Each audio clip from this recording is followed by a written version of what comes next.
تو حاضرین محترم، یہ شان ہے حضرت امام حسن و حسین کی، اور حضرت امام حسن و حسین جیسا کوئی کیا ہو سکتا ہے؟ جیسی سواری حضرت امام حسن و حسین نے کی، ایسی سواری بھی دنیا میں کسی نے نہیں کی۔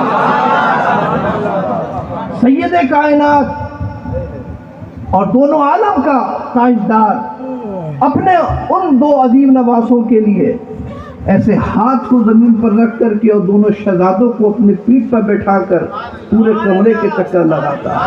بتائیے ایسی سواری کسی نے کی ہے دنیا میں؟ جو سید المرسلین ہے، بعد خدا بزرگ توئی قصہ مختصر، اللہ کے بعد جو سب سے عظیم ترین ذات ہے حضور نبی کریم علیہ الصلوۃ والتسلیم کی، اس کی سواری امام حسن و حسین نے کی ہے۔ اور حدیث پاک میں آتا ہے بالکل صحیح روایت میں، اور یہ روایت حضرت اعلیٰ حضرت کے برادر حضرت امام علامہ حسن رضا خان استاد زمن نے اپنی کتاب آئینہ قیامت میں بھی لکھی۔ اور یہ آئینہ قیامت وہ کتاب ہے کہ سرکار اعلیٰ حضرت فرماتے ہیں کہ میں جو دو کتابیں ایسی ہیں جن کو میں پڑھنے کی اجازت دیتا ہوں وہ مروج ہیں، ایک تو شاہ عبدالعزیز محدث دہلوی کی کتاب اور ایک میرے بھائی کی لکھی ہوئی کتاب آئینہ قیامت۔ فرمایا کہ بالکل صحیح روایات پر مشتمل ہے۔ فرماتے ہیں جو جھوٹی روایتوں پر اور ضعیف اور موضوع روایتوں پر مشتمل کتابیں ہیں واقعہ کربلا کے تعلق سے، اس کو پڑھنے سے نہ پڑھنا بہتر ہے۔ تو اس میں ہے کہ ایک دفعہ حضور نبی کریم علیہ الصلوۃ والتسلیم اپنے ایک شہزادے کو ایک کاندھے پر بٹھائے ہوئے تھے اور دوسرے شہزادے کو دوسرے کاندھے بٹھائے تشریف لے جا رہے ہیں۔ تو حضرت عمر فاروق اعظم نے دیکھا تو کہا شہزادوں سے، واہ واہ، کیا بہتر آپ نے سواری پائی ہے، نعم المرکوب مرکوبکما، اے شہزادوں تمہاری سواری کتنی بہتر ہے۔ حضور نے فرمایا کہ ارے سواری تو بہتر ہے مگر یہ دیکھو سوار کتنے اچھے ہیں، نعم الراکبان، میرے حسن و حسین کتنے اچھے ہیں، یہ بھی تو دیکھو۔ تو حاضرین محترم، یہ حسن و حسین کا مقام و مرتبہ قدر والے جانتے ہیں، قدر و شان اہل بیت۔ بے ادب گستاخ فرقے کو سنا دے اے حسن، یوں کہا کرتے ہیں سنی داستان اہل بیت۔ حاضرین محترم، یہ اہل بیت پاک کی محبت یہ ہمارے ایمان کا گویا ایک حصہ ہے، اور ان کی معرفت اللہ کی معرفت کا ذریعہ ہے، رسول پاک کی معرفت کا ذریعہ ہے۔ حضرت نے فرمایا نا کہ رسول دا شوی در نام او نمی بینی، دو حرف معرفہ در ابتداء علی رسول۔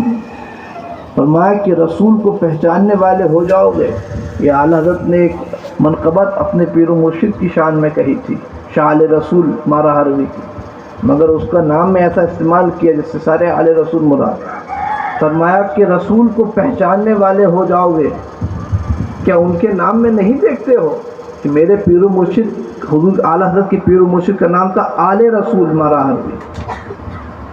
تو الف لام جو ہوتا ہے وہ لام تعریف کے لیے بھی استعمال ہوتا ہے، تو جب جیسے کہا رجل تو کوئی شخص مراد ہے، اور جب اس میں الف لام آ جاتا ہے لام تعریف تو الرجل یعنی کوئی خاص شخص مراد ہے۔ تو اس رجل جو نکرہ تھا، منکر تھا، وہ معرفہ ہو جاتا ہے، تعریف ہو جاتی ہے اس کی۔ تو اعلیٰ حضرت اسی کو تشبیہ کے طور پر فرماتے ہیں کہ آل رسول میں بھی الف لام ہے۔ کہتے ہیں کہ رسول دا شوی در نام او نمی بینی، رسول کو پہچاننے والے ہو جاؤ گے، کیا ان کے میرے مرشد کے نام میں نہیں دیکھتے ہو دو حرف معرفہ در ابتداء آل رسول، کہ آل رسول کی ابتدا میں دو معرفہ کے حرف ہیں، کیا ان کو نہیں دیکھتے ہو؟ تو حاضرین محترم گویا آل رسول رسول کی معرفت کا ذریعہ، اور سرکار اعلیٰ حضرت کے ہاں اور سرکار اعلیٰ حضرت کو جو کچھ بھی مقام و مرتبہ اور جو بھی فیض و برکات اور جو بھی نبی کریم علیہ الصلوۃ والتسلیم کی جانب سے منصب عطا ہوئے وہ یہی عشق رسول اور عشق آل رسول کی برکت سے، اور آج تک ہمارے خاندان میں جو کچھ بھی برکتیں ہیں وہ عشق رسول اور عشق آل رسول کا صدقہ ہے۔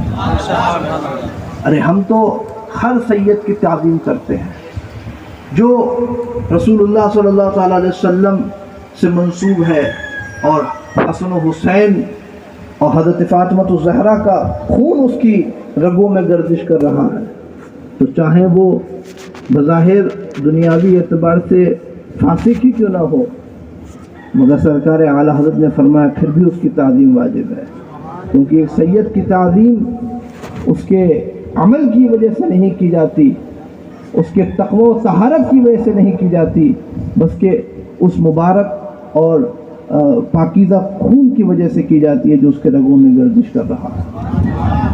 تو حاضرین محترم، جب تک انشاءاللہ یہ محبت، یہ عشق سرکار اعلیٰ حضرت کے یہاں باقی رہے گا، اللہ تعالیٰ وہاں پہ اسی طرح کی برکتیں عطا فرماتا رہے گا۔ تو حاضرین محترم،